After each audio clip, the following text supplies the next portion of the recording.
ایک بزرگ کی بات لکھی جو تابعی ہیں، وہ فرماتے ہیں کہ ان بزرگوں کا طریقہ یہ تھا کہ وہ لوگوں سے چھپ کے پہاڑ کے پیچھے عبادت کرتے تھے، اور پوزیشن ان کی یہ تھی کہ کسی سے ملتے نہیں تھے، بالخصوص فجر کی نماز سے لے کر عصر کی نماز تک بکریاں رکھی ہوئی تھیں، ان کو چراتے رہتے تھے فرات کے کنارے اور نفل پڑھتے رہتے تھے۔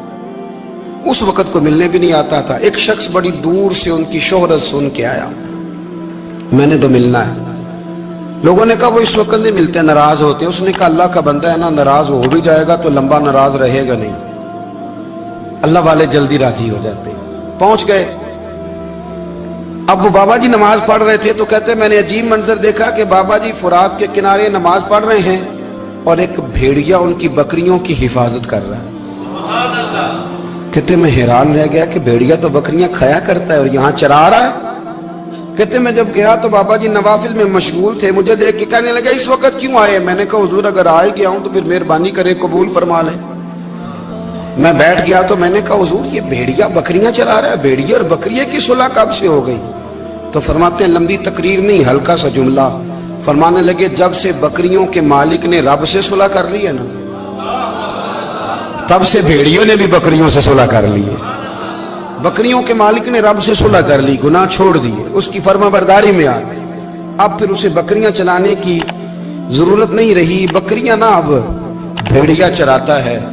کہتے ہیں میرے اوپر کپ کپی طاری ہو گئی بزرگوں کی بات سن کے، اور مجھے پیاس لگی اور خواہش آئی کہ پتہ نہیں اب بابا جی کچھ کھلائیں پلائیں گے بھی کہ نہیں، بابا جی کچھ کھلائیں گے بھی کہ نہیں۔ کہتے میرے دل میں خیال تھا تو بزرگوں نے ایک لکڑی کا پیالہ، ان کے پاس وہ غار میں بیٹھے تھے تو ایک چھوٹا سا پتھر تھا، اس کی ڈھلان بنی ہوئی، بابا جی نے اس کے نیچے لکڑی کا پیالہ رکھا، وہ رکھا ہی تھا تو وہ دودھ سے بھر گیا۔ کہتے انہوں نے مجھے دیا تو ٹھنڈا اور میٹھا دودھ، میری طبیعت خوش ہو گئی۔ بابا جی نے دوبارہ وہی پیالہ اسی جگہ رکھا تو شہد سے بھر گیا۔ 1000 سال پہلے داتا صاحب لکھ رہے ہیں، کہتے مجھے دیا۔ میں نے فوراً کہا، میں نے کہا حضور یہ دودھ تو گائیں بھینس دیتی ہے، پہاڑوں سے تو نہیں نکلا کرتا، اور شہد تو شہد کی مکھیاں دیتی ہیں، پتھروں سے تو نہیں نکلتا، یہ آپ کہاں سے نکال رہے ہیں؟ تو کہتے ہیں وہ قرآن مجید پڑھنے لگے۔ وَإِذِ اسْتَسْقَى مُوسَىٰ لِقَوْمِهِ، جب موسیٰ کی قوم نے ان سے پانی مانگا، فرمانے لگے موسیٰ کی نافرمان قوم پانی مانگے، حضرت موسیٰ پتھر پہ ڈنڈا مارے تو اللہ وہاں سے 12 چشمے جاری کر دے۔ جو رب حضرت موسیٰ کی نافرمان قوم کے لیے پتھر اور پہاڑوں سے چشمے نکال دیتا ہے نا، وہ محمد عربی کے غلاموں کے لیے پتھر اور پہاڑوں سے دودھ اور شہد بھی نکال دیا کرتا ہے۔ وہ بزرگ کہنے لگے بس بات یہ ہے کہ آج بھی ہو اگر ابراہیم کا ایمان پیدا تو آگ کر سکتی ہے انداز گلستاں پیدا۔ کہنے لگا حضور پھر میرے لیے بھی دعا کریں۔ آپ فرمانے لگے پھر دعا نہ کرا تو مدینے والے کی غلامی شروع کر، تو نبی کریم کی غلامی شروع کر، تو رسول پاک کی غلامی شروع کر۔ ایک بات علم، پھر فرمایا اللہ رسول سے محبت، پھر فرمایا حضور کی غلامی۔ اس سے سارے مکاشفات کھلیں گے، اس سے سارے مشاہدات کھلیں گے، اسی سے کرامتیں ملیں گی، اسی سے مقبولیت ہوگی، اسی سے اللہ نبی کی بارگاہ میں درجہ ملے گا۔ پھر داتا صاحب آگے بڑھتے اور داتا صاحب فرماتے ہیں صوفیاء کی ایک جماعت ہے جو کہتی ہے ہم نے تو کبھی اپنی زبان پر دکھ بیان ہی نہیں کیے، ہر شے اپنے رب رسول کے حوالے کر دی، ہر شے اللہ رسول کے۔ اور داتا صاحب کہتے ہیں کچھ ایسے بھی ہیں جو دعا بھی نہیں مانگتے، لوگوں کے لیے مانگتے ہیں، اپنے لیے نہیں مانگتے۔ آپ دعا کیوں نہیں مانگتے؟ تو کہتے ہیں اللہ کو تو پتہ ہی ہے ہمیں کیا چاہیے، اسے تو پتہ ہی ہے۔ ایک بزرگ کی بات لکھی ہے داتا صاحب نے، میری جماعت میں نا مزاج ہے کرامتوں کا، مجھے وہ ساری باتیں بھی آتی ہیں کہ ایک بندہ کراچی سے آیا، داتا صاحب حاضری دی تو اس کی لاٹری نکل آئی، یہ بھی مجھے آتی ہے، لکھی پڑھی ہے میں نے، کتابوں میں ہے یہ بھی۔ ایک بندہ، یہ ساری باتیں نا آتی ہیں کرامتوں میں، بڑی ساری چیزیں لوگ بیان کرتے ہیں کہ میں وہاں آیا اور میں نے حاضری دی تو موج لگ گئی، یہ ساری باتیں آتی ہیں۔ ہمارے پرانے بزرگ اور بھی قصے سنایا کرتے تھے، ساری ہمیں چیزوں کا پتہ، پر جو عنوان ہے نا وہ حضرت شیخ ابو نور کہتے ہیں کہ ایک بندہ داتا صاحب کے مزار پہ گھوم رہا تھا، داتا 10 روپے دے، 10 روپے دے، 10 روپے دے، تو ایک بندہ بڑی دیر سے اسے دیکھ رہا تھا، وہ کہنے لگا داتا نے تجھے کیا دینا ہے، ادھر آ میں دوں۔ اس نے 10 دیے، بندہ بڑا حسین تھا، ہنس پڑا، कहने लगा दाता तेरे भी सदके जाऊं। दिन आने लगा तो मुनकर से ही दिलवा दिए, जो नहीं मानता उसी से दिलवा दिए।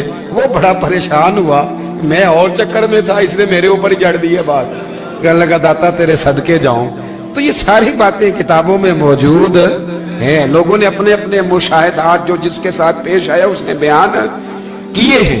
बहुत सारी बातें काबिले बयान हैं, पर जो उन्वान है मैं उस पर रहना चाहता हूँ। दाता साहब रहमतुल्लाह अलैह फरमाते हैं हमारी तालीमात हैं कि अपने दुख दर्द दुनियादारों से बयान नहीं करने, सवाल का दरवाजा लोगों के सामने खोलना। अल्लाह वालों से कहेंगे कभी कहना होगा तो दुनियादारों से कहना। कहते हैं शेख अहमद नाम के बुजुर्ग थे, सारी जिंदगी किसी को काम नहीं बताया, सारी जिंदगी बड़ी मुश्किलात आई, पर कभी अपनी जात पर सवाल का दरवाजा नहीं खोला। एक ऐसी मुश्किल आई कि जो हल ही नहीं होती थी। किसी ने उन पर कोई इल्जाम लगा दिया। अबू मुस्लिम नाम का एक बादशाह था, उसकी हुकूमत थी, उसने पकड़ के कैद में डाल दिया। अब कैद में है, जुर्म लग गया है, फर्दे जुर्म आयद हो गई है, जेल में है। लोग कहने लगे हजरत जी अपनी सफाई में कुछ कहें, और मानने लगे सारी जिंदगी बंदों से कुछ नहीं कहा। अल्लाह रसूल को पता है मैं बेगुनाह हूं, मुझे कहने की जरूरत नहीं। दाता गानी बख्श अली हजवेरी ने लिखा है, दाता साहब कहते हैं तू यकीन कामिल तो पैदा कर, तू ईमान तो पुख्ता कर। दाता साहब कहते हैं वो अबू मुस्लिम जो बादशाह था वो नेक आदमी था, उसे रात को ख्वाब में नबी करीम की ज़ियारत नसीब हुई, और हुजूर सैयद आलम सल्लल्लाहु अलैहि वसल्लम फरमाने लगे तूने अल्लाह का एक नेक बंदा जेल में डाल दिया, डर नहीं आता, वो तो बेगुनाह है। बादशाह आधी रात को खुद उठा। दादा साहब फरमाते हैं किसी गार्ड को नहीं भेजा, पुलिस वाले को नहीं भेजा, जेलर से नहीं, खुद गया, जाके जेल का दरवाजा खोला, दरवाजा खोल के उस दरवेश को आजाद किया। कहने लगा बाबा जाओ, मुझे पता चल गया बेगुनाह है। बाबा जी सलाम करके जाने लगे तो बादशाह फिर आगे आया, हाथ बांधे, हाथ चूमे, कहने लगा हुजूर आप बड़े नेक हैं, मेरे लिए कोई हुक्म हो तो बताइएगा, मेरे लायक को खिदमत हो तो बताइएगा। तो शेख अहमद फरमाने लगे तुझे अभी भी समझ नहीं आई, तुझे अभी भी नहीं समझ आई। कहने लगा हुजूर क्या? फरमाने लगे जो तहज्जुद के वक्त तुझे उठा के मुझे रिहा करने भेज सकते हैं वो मेरी कोई जरूरत बाकी रहने देंगे? मुझे कोई जरूरत पड़ेगी किसी और को कहने की? जो तहज्जुद के वक्त तुझे उठा के भेजते हैं कि जा खोल जाके दरवाजा, वो जरूरत रखेंगे मेरी? जरूरत मुझे रहेगी कि मैं तुझे और कोई काम, अभी में तुझे समझ नहीं आई? तो दाता अली अजमेरी रहमतुल्लाह अलैह फरमाते हैं असल में हमारी तबीयत है, हमने बंदों से दिल लगा लिया है। दिल अल्लाह रसूल से लगाओ, किसी बंदे से लगाना तो उससे लगाओ जो अल्लाह वाला हो।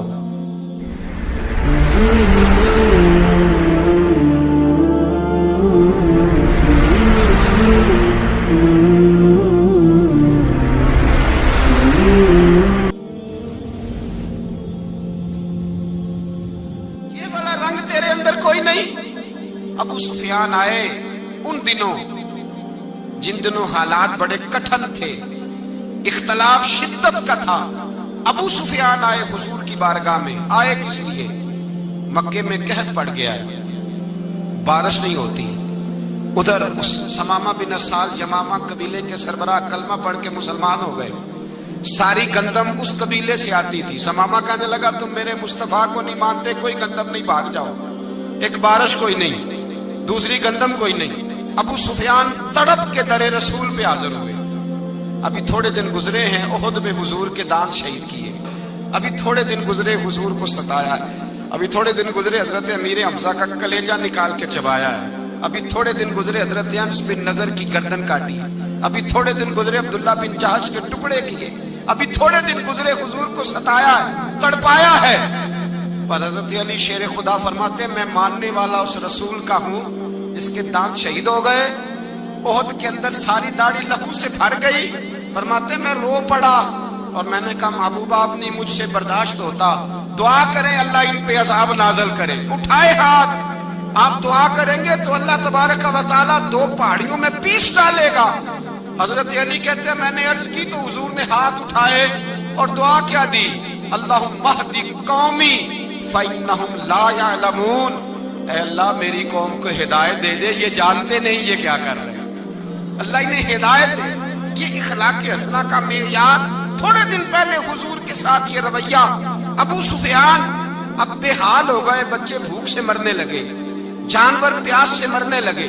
अबू सुफियान छुपता छुपाता कहने लगा चारा कोई नहीं, मुस्तफा के पास जाना ही पड़ेगा। अबू सुफियान मदीने पहुंच गए। जब पहुंचे ना तो अबू सुफियान की अपनी साहिबजादी हजरत उम्मे हबीबा उम्मुल मोमिनीन थी, रसूलुल्लाह की ज़ौजा थी। अबू सुफियान जब आए तो हजरत उम्मे हबीबा के पास सीधे उनके घर गए बेटी से मिलने। हुजूर का बिस्तर बिछा हुआ था, हजरत उम्मे हबीबा हुजूर की ज़ौजा उम्मुल मोमिनीन बिस्तर बिछाए। अबू सुफियान बैठने लगे, जनाब उम्मे हबीबा कहने लगी अब्बा जी ठहर जाएं। वो ठहरे तो बिस्तर समेट दिया। कहने लगे बेटी शायद तेरे घर में कोई कीमती बिस्तर नहीं, गुर्बत छुपाने के लिए बिस्तर समेट रही हो। जनाब उम्मे हबीबा कहने लगी अब्बा तू मुसलमान नहीं ना हुआ, अभी तेरी सोच काफिरों जैसी है, तू यहाँ आके खड़ा हो ना जहाँ मैं खड़ी हूँ, फिर तुझे रसूलुल्लाह की मोहब्बत के रंग का पता चले। तू अभी खड़ा वहां है जहां तुझे कुफर ही कुफर सुनाई और सुझाई देता है। बिस्तर इसलिए नहीं समेटा कि माज़अल्लाह कम कीमत था, मैंने इसलिए समेटा है कि तू नजस है, नापाक है, अभी कलमा नहीं पढ़ता। और ये उस रसूल का बिस्तर है कि जो बिस्तर में मौजूद होते हैं तो जिब्रील अमीन कुरान लेके तशरीफ ले आते हैं। तेरा वजूद इस काबिल नहीं कि यहाँ बिठाया जाए। नबी पाक सल्लल्लाहु अलैहि वसल्लम की बारगाह तक अबू सुफियान आए। अबू सुफियान कहते मुझे उम्मीद नहीं थी, अभी सोच नहीं ना बदली थी, कहते मुझे उम्मीद नहीं थी, मेरा ख्याल था वो शिकवे करेंगे, शिकायतें करेंगे, वो कहेंगे तुमने भी तो बड़ा कुछ किया है ना। अबू सुफियान कहते हैं मैं कुर्बान जाऊं, मैंने ये रंग देखा तो मदीने की फिजा वैसे ही बड़ी ठंडी थी, लेकिन मुस्तफा करीम के साथ जब मैंने बात की तो मेरे वजूद पर गिरिया तारी हो गई, मेरे ऊपर कैफियत तारी हो गई, मैं तड़पने लगा। कहते मैंने कहा महबूबा मैं आया हूं, आपका कलमा पढ़ते ही समामा ने गंदम बंद कर दी है, बारिशें रुक गई हैं, मक्के के लोग भूख और प्यास से मरने लगे हैं, महबूबा बेटियां रोती हैं, या रसूल अल्लाह माएँ उनकी छातियों में दूध खुश्क हो गया है, बच्चे बिलकते हैं। अबू सुफियान कहते हैं मैं दुश्मन था, सारे मक्के के लोग दुश्मनी करते थे, लेकिन जब मैंने ये लफ्ज कहे ना अचानक मेरी नजर उठी तो मुस्तफा करीम की तो आंखें आंसू बरसा रही। कहते मेरी बात भी मुकम्मल ना हुई, हुजूर ने पहले रुक्का मंगवाया समामा के नाम, फरमाया पहले तू इन्हें गल्ला अपनी मर्जी से देता था, अब तेरे नबी का हुक्म है कि पहले से बढ़कर तूने गल्ला देना है। और फिर मेरे मुस्तफा ने हाथ उठाए। और भाई मुश्किल होता है, मुश्किल होता है, सगे भाई के लिए लोग दुआ नहीं करते, कहते मेरा शरीका है, सास बहू के लिए बहू सास के लिए दुआ नहीं मांगती, कहते इख्तलाफ है, लोग लोगों की जिंदगी नहीं मांगते, बीमारी में शिफा नहीं मांगते। अबू सुफियान कहते हैं आमना के लाल तेरे कुर्बान जाऊं। हुजूर ने हाथ उठाए और कहा है अल्लाह मक्के की संगलाख पहाड़ियों पे बारिश बरसा, ऐ अल्लाह खेतियां हरी कर दे, ऐ अल्लाह माओं की छातियों में दूध भर दे, अल्लाह औरतों को ताजगी दे दे, बच्चों को रानाई दे दे, फलों फूलों को ताजगी दे दे। अबू सुफियान कहते पहले हुजूर रो रहे थे और जब नबी पाक की दुआ देखी तो मैंने रोना शुरू कर दिया, मैंने रोना शुरू कर दिया।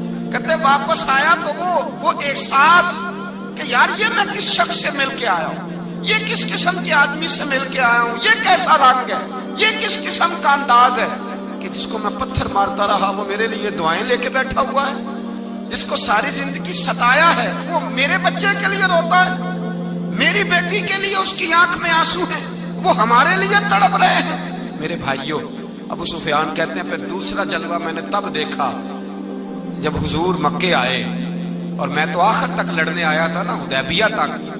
कहते हैं जब रसूल पाक मक्के आए और हुजूर ने ऐलान माफी किया तो बनता तो ये था कि मुझे सजा मिलती, लेकिन मेरे मुस्तफा करीम ने फरमाया जो अबू सुफियान के घर में चला जाएगा मैं उसे माफ कर दूंगा। कहते हैं मैंने कहा ये मेरे लिए किस किस्म की सजा तजवीज की है कि मैं उम्र भर दुश्मनी करता रहा और यहाँ रंग अजीब है। हुजूर ने मेरे लिए ही एजाज लिख दिया, फरमाया जो अबू सुफियान की हवेली में दाखिल हो गया मैंने माफ किया।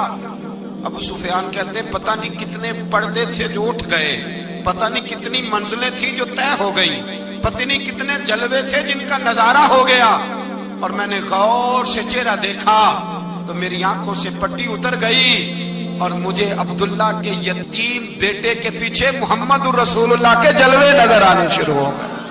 اخلاقی قدریں جب موجود رہتی، یہاں تو لوگ مرے ہوئے شخص کو مارتے ہیں، یہاں تو سڑک پر کتنی گراوٹ ہے اور کتنا گر گیا ہے، اخلاق ان لوگوں کا ایکسیڈنٹ ہو گیا ہے، ٹرین کی پٹری سے اتر گئی ہے، چیخو پکار ہے، آہیں ہیں، تڑپنا ہے، رونا ہے، سسکیاں ہے، ماں کا بازو کٹا ہے پر وہ چیختی ہے ذرا میرے بیٹے کا پتہ کرو، باپ کی آنکھوں میں ریت پڑ گئی ہے پر وہ تڑپتا ہو میرا بیٹا تھا، چیخو پکار ہو رہی ہے۔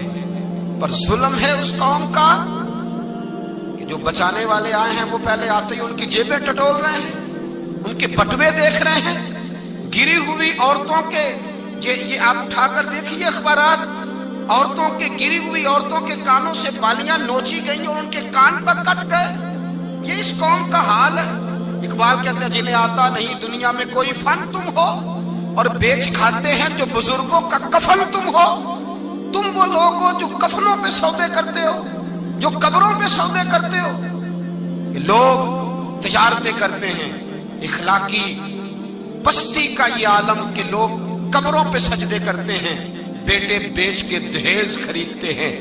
غریب کی بیٹی روز تڑپتی ہے، روتی ہے، روز سسکیاں لیتی ہے کہ کہاں سے وہ دروازہ کھلے گا جب میں بھی جب سہاگن ہوں گی، جب میرا باپ بھی عزت کے ساتھ مجھے رخصت کرے گا۔ اور غریب آدمی بیٹی کی شادی کے بعد اتنا دکھی رہتا ہے، وہ بھی کم ہی لوگ جانتے ہیں، وہ بھی وہی لوگ جانتے ہیں جو اس منظر سے گزرتے ہیں۔ ہمارا اخلاقی معاملہ اس قدر زیادہ تباہی کا شکار ہے۔ میرے مصطفیٰ کریم سید عالم نور مجسم صلی اللہ علیہ وسلم جذبات کا خیال رکھتے، احساسات کا خیال رکھتے، تصورات کا۔ او بھائی، اس سے بڑا اخلاق کا مظاہرہ کہاں سے لینے جاؤ گے؟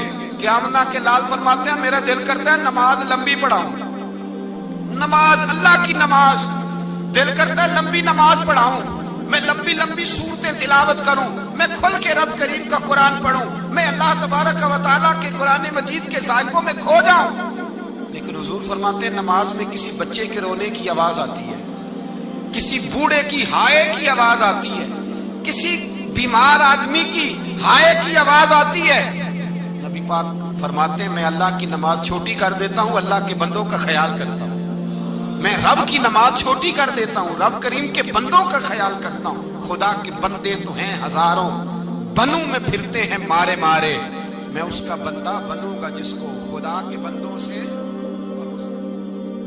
میرے حبیب کریم سید عالم صلی اللہ علیہ وسلم نے فرمایا اللہ کریم نے بندے کو، مخلوق کو پیدا کرنے سے پہلے جو تحریر سب سے پہلے لکھی تھی نا، اللہ نے اپنے پاس جو جملے سب سے پہلے لکھے تھے بندے بنانے سے بھی پہلے، وہ فکر یہ تھے کہ ان رحمتی سبقت اعلی غضبی، رب کریم نے لکھا تھا بے شک میری رحمت زیادہ ہے، میرا غضب زیادہ نہیں ہے۔